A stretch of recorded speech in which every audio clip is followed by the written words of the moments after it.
संपूर्ण देशभर भारतरत्न डॉक्टर बाबासाहेब आंबेडकर यांच्या महापरिनिर्वाण दिनानिमित्त अभिवादन करण्यात आले। 1956 साली या दिवशी बाबासाहेबांनी अंतिम श्वास घेतला होता।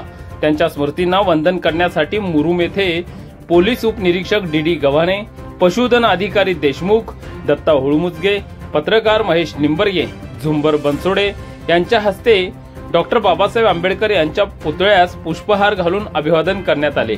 यावेळी प्रवीण गायकवाड, सतीश सावंत, भास्कर सूर्यवंशी, सतीश भालेराव, गौस शेख, बबनराव बनसोडे आदींची प्रमुख उपस्थिती होती। डॉक्टर बाबासाहेब आंबेडकर हे भारतीय संविधानाचे शिल्पकार आणि समाज सुधारक होते। त्यांनी अस्पृश्यता, जातीयवाद आणि सामाजिक विषमतेविरुद्ध कठोर संघर्ष केला आणि समाजातील दुर्बल घटकांसाठी समान हक्कांची लढाई लढली।